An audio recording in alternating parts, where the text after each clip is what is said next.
मेरे साथ है जैसलमेर के एसपी सुधीर चौधरी जी। सबसे बड़ी जो है वासन पीर का जो इतना मुद्दा गर्म हुआ था, कई हालात बिगड़ते बिगड़ते बच गए थे, पत्थरबाजी की घटनाएं हुई थी। किस तरह आपने जो है पुलिस के जो है बेहतर काम किया, एडमिनिस्ट्रेशन के साथ मिलकर एसपी के साथ मिलकर किस तरह काम हुआ था? देखिए, ये जो घटना है ये पहली ऐसी घटना होगी जहाँ पर जैसलमेर में महिलाओं को आगे करके पथराव की घटना की गई।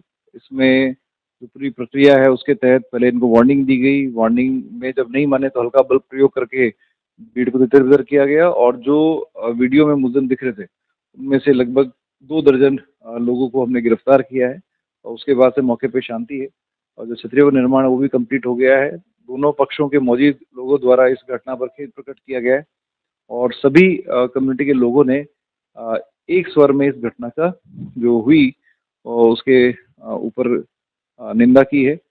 अभी मौके पे शांति है और भविष्य में भी शांति रहेगी। बासन पीर जो गाँव है, मुझे लगता है कि भविष्य में इस तरह की कोई घटना कारित नहीं होगी। ऐसी जो है हमारी अ, एक्सपेक्टेशन है और इसी प्रकार की कार्य योजना के साथ में पुलिस प्रशासन ने काम किया है। स्थिति अभी तेजी से सामान्य हो चुकी है, लोग गांव में भी लौट चुके हैं। तो कुल मिला के कहा जाए कि बहुत तेजी से पुलिस ने बहुत बेहतर किया, जैसे 163 धारा लगा के भी एक हद तक इसको स्थिति को कंट्रोल किया। अब स्थितियां लोग हालांकि कुछ भी राजनीतिक चीजें हो रही है, एक्टिविटी हो रही है, लेकिन फिर भी पुलिस ने जो है बेहतर हो नहीं पाया और अब स्थितियां बहुत तेजी से सामान्य हो गई। देखिए, प्रशासनिक दृष्टि से और पुलिस की दृष्टि से जो लीगल कार्रवाई वो हमारे द्वारा की गई। जो मौजूद लोग हैं जैसलमेर के और बाड़मेर के, उन्होंने भी शांति की अपील की है और पूरी तरह से अभी शांति है। भविष्य में कोई इस तरह की घटना ना हो। इस घटना के पीछे जो प्रमुख कारण था वो मिस इन्फॉर्मेशन फैलाना था। तो मेरा आपके चैनल के माध्यम से ये निवेदन है, किसी प्रकार की भी अफ़वाह पे, मिस इन्फॉर्मेशन पे बिलीव ना करें। जो कानूनी स्थिति है, वस्तु स्थिति है, वो अगर किसी को डाउट है, तो प्रशासन से, पुलिस से संपर्क करके वो क्लियर कर सकते हैं, परंतु किसी भी अफ़वाह पे अगर ध्यान देंगे, तो इस तरह की घटना हो सकती है। पुलिस प्रशासन लगातार प्रयास करता है कि सोशल मीडिया पे भी इस तरह की कोई अफ़वाह ना फैले और आमजन को भी पूरा कॉन्फिडेंस देने का प्रयास करता है।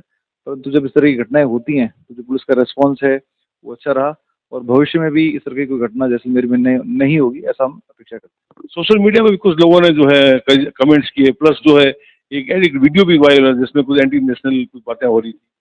देखिए, इस संदर्भ में जाँच चल रही है और जाँच होने के बाद ही बता पाएँगे।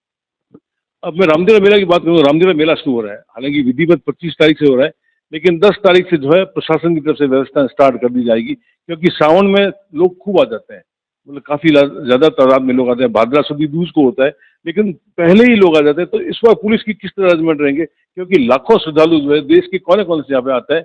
ये पूरा देश का सबसे बड़ा अंतर्राज्यीय रामदेवरा मेला है। देखिए, इस संदर्भ में कलेक्टर साहब और मेरे द्वारा एक विस्तृत मीटिंग ले ली गई है और सभी व्यवस्थाएं हमने इस बार की हैं। रामदेवरा मेले की में अच्छे से व्यवस्था रहे, इसलिए अतिक्रमण भी हटाए गए हैं और जो रोज हैं, जो मंदिर दर्शन के लिए रोज हैं, उनकी संख्या भी बढ़ाई है, जिससे कि आसानी से जो जो हमारे दर्शनार्थी हैं वो दर्शन कर पाएँ और लास्ट ईयर की तरह ही रोड एक्सीडेंट्स कम से कम हो, उसको लेकर के हम लोग आपसी कोऑर्डिनेशन जो आसपास के जिलों से है वो अच्छा है और क्योंकि बारिश का टाइम है, तो मेरा आपके चैनल के माध्यम से ये निवेदन है कि छोटे बच्चों को और जिनको तैरना नहीं आता है, वो अनावश्यक पानी के नज़दीक ना जाएँ। रामदेवरा सरोवर के अंदर जो स्पेसिफिक जगह है, जहाँ पर चेन भी लगी हुई है, सेफ्टी प्रिकॉशन, सिर्फ वहीं पे स्नान करें। अ, रामदेवरा सरोवर में डूबने की घटनाएं भी रामदेवरा मेला के दौरान कई होती है। उसको रोकने के लिए या उसको मतलब यात्रियों को बचाने के लिए, ताकि किस तरह के अरेंजमेंट्स होंगे, एसडीआरएफ या पुलिस के कई तैराक या कई और पर्सनल तैराक जो तैनात हो? देखिए, ना केवल हमने एसडीआरएफ की व्यवस्था की है और लोकल तैराकों की व्यवस्था की है, बल्कि हर गाँव में भी हमने तैराक तैराक आइडेंटिफ़ाई कर लिए हैं, क्योंकि जो यात्रा होती है, यात्रा के दौरान कई जगह पर पानी भर जाता है और जो श्रद्धालु श्रद्धालु हैं, वो स्नान करते हैं, तो उसमें भी दूर किसी गाँव में या किसी जिले में घटना ना हो, उसको लेकर भी हमने प्रयास किया है और कम से कम दुर्घटना इस मेले में हो, उसको लेकर के पुलिस प्रशासन की पूरी व्यवस्था है। एसडीआरएफ, प्रशासन, पुलिस, आमजन और प्राइवेट तैराकों की भी हमने लिस्टिंग की है इस बार। एक और घटना होती रहती है, पैदल जब श्रद्धालु निकलते हैं तो उनको कुचलने की कई घटनाएं होती है, लास्ट ईयर भी हुई थी। रिफ्लेक्टर लगाने की कोई ऐसी प्लानिंग है? देखिए, इस संदर्भ में बड़ी संख्या में हम लोग रिफ्लेक्टर इस बार लगवा रहे हैं। उसमें स्वयंसेवी संगठन भी सामने आ रहे हैं। एनएचएआई के अधिकारियों ने भी आश्वासन दिया है कि अधिक संख्या में हम लोग जो है रिफ्लेक्टर्स लगाएंगे। मेरा आपके चैनल के माध्यम से सभी श्रद्धालुओं से भी निवेदन है कि अपने स्तर पे भी रिफ्लेक्टर लगा करके पैदल चलें और अधिक से अधिक आप जो जब ट्रैवल कर रहे हैं तो सावधानी पूर्वक करें, आसपास जो वाहन चल रहे हैं उनका ध्यान रखें और अगर किसी प्रकार की कोई दुर्घटना या की स्थिति होती है तो तुरंत पुलिस कंट्रोल रूम को सूचना दें। लपकागिरी को रोकने के लिए क्या होगा, क्योंकि अब टूरिस्ट सीजन शुरू हो रहा है, जो है टूरिस्ट एक अच्छी छवि ले जाए, पुलिस उसके लिए किस अरेंजमेंट की और फेक रिजॉर्ट हो सकता है फिर वापस पनप जाए।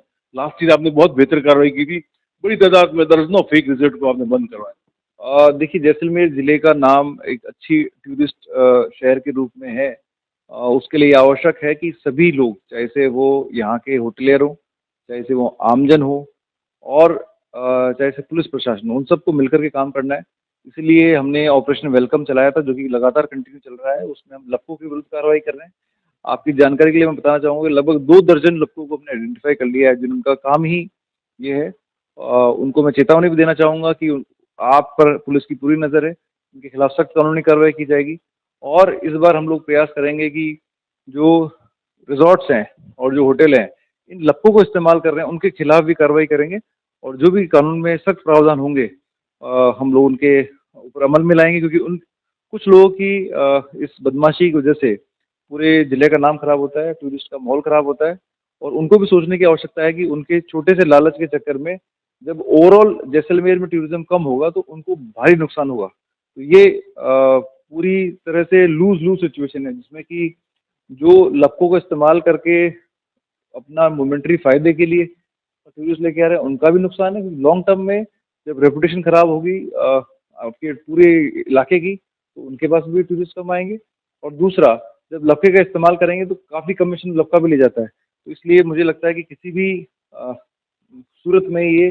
फ़ायदे का सौदा ना होकर के घाटे का सौदा है। तो कोई भी व्यक्ति लप्पे को हायर ना करे और पुलिस तो अपना काम करेगी और ज़ीरो टॉलरेंस नीति के तहत करेंगे। लास्ट ईयर हमने 100 से ऊपर रिज़ॉर्ट्स जो booking.com पे और अलग-अलग वेबसाइट पे दर्ज थे, उनको हमने हटवाया है, प्रकरण भी दर्ज किया है और उसमें कानूनी कार्रवाई भी की है। ऑपरेशन सिंदूर में भी जो है जैसलमेर एसपी को आर्मी द्वारा रिकॉग्नाइज किया था, आर्मी चीफ द्वारा जो है इनका सम्मान किया, इनको रिकॉग्नाइज किया गया। पुलिस ने जो है सिंदूर ऑपरेशन सिंदूर के दौरान भी अच्छा कोऑर्डिनेशन आर्मी के साथ, एयरफोर्स के साथ करते हुए एक बेहतर रोल निभाया। देखिए ये पूरा जैसलमेर पुलिस के हर पुलिसकर्मी का सम्मान था, न केवल मेरा सम्मान था। ऑपरेशन सिंदूर के दौरान सभी हमारे कर्मचारियों, अधिकारियों ने आर्मी के साथ कंधे से कंधा मिलाकर के काम किया है और भविष्य में भी जैसलमेर पुलिस आर्मी, बीएसएफ के साथ कोऑर्डिनेशन करके अच्छी कार्रवाई करेगी और यहाँ पर जो समन्वय है सभी एजेंसीज में अच्छा है और भविष्य में वो जारी रहेगा। मेरे टेन्योर के दौरान अच्छा कोऑर्डिनेशन रहा और जो नए अधिकारी आ रहे हैं वो भी काफ़ी सक्षम हैं, वो भी इसको कंटिन्यू करेंगे। सबसे बड़ी बात तो यहाँ इस बार जो है काफ़ी एंटी नेशनल एलिमेंट आपने काफ़ी पकड़े, कई स्पाइंग पकड़े, अभी भी स्लीपर सेल मौजूद है। पुलिस किस तरह जो है इनको बेनकाब करने के लिए और कार्रवाई करती है? देखिए सभी एजेंसी से कोऑर्डिनेशन में हम लोग हैं और इन लोगों के ऊपर हमारी पैनी नज़र है। जैसे ही ये लोग कोई गलती करेंगे हम उनके ऊपर कानूनी कार्रवाई करेंगे, कानूनी शिकंजा कसेंगे और सबूत के साथ कार्रवाई करेंगे जिससे कि ये लंबे समय तक जेल में रहें। पुलिस ने इस बार एनडीपीएस में कई कार्रवाई की, बड़ी बड़ी कार्रवाई की, जो मतलब मेरे ख्याल से फर्स्ट टाइम हुई। देखिए जैसलमेर जिले के अंदर एमडी और ड्रग्स का चलन थोड़ा बढ़ा है, जैसा कि बाकी शहरों में बढ़ा है। उसमें हमने एनडीपीएस की अच्छी कार्रवाइयाँ की हैं, बड़े सीजर्स भी किए हैं और बड़े तस्कर जो इसमें इन्वॉल्व थे एमडी सप्लाई करने में, उनको भी हमने पकड़ा है। अफीम के भी बड़े सीजर हमने किए हैं और आने वाले समय में भी जैसलमेर पुलिस जो है इस कार्रवाई को लगातार जारी रखेगी। ये थे जैसलमेर के एसपी सुधीर चौधरी जी, जो बता रहे थे कि पुलिस ने किस तरह जो है जिले में कानून व शांति व्यवस्था बनाए रखने के लिए कितने बेहतर अरेंजमेंट्स किए थे। जो बासिंदपीर मुद्दा था उसको हैंडल करने के लिए इन्होंने बहुत बढ़िया काम किया। पुलिस और जिला प्रशासन ने मिलकर एक बहुत मतलब शांति कायम करने के लिए बहुत बढ़िया कार्य किया। और सबसे बड़ी जो एंटी नेशनल एलिमेंट जैसलमेर में कई पकड़े गए हैं, ये इनका कहना है कि कई और लोग भी जो है यहाँ पे सक्रिय हैं, उन पर नजर रखी जा रही है। जैसे ही कुछ करेंगे वो तुरंत उनको डिटेन करेंगे, अरेस्ट करेंगे, जो भी कार्रवाई पुलिस की तरफ से होगी बेहतर करेगी। लपकागिरी के खिलाफ भी इन्होंने बोला है कि पुलिस जो है आने वाले सीजन में यदि ऐसे लपके आइडेंटिफाई किए हैं, फिर यदि ऐसी हरकत करेंगे, उनको हमने वार्न किया है, नहीं माने तो पुलिस उनको शीशों के पीछे भेजेगी, जेल भेजेगी। यह एसपी सुधीर चौधरी का कहना है। विमल भाटिया, जैसलमेर, राजस्थान तक के लिए।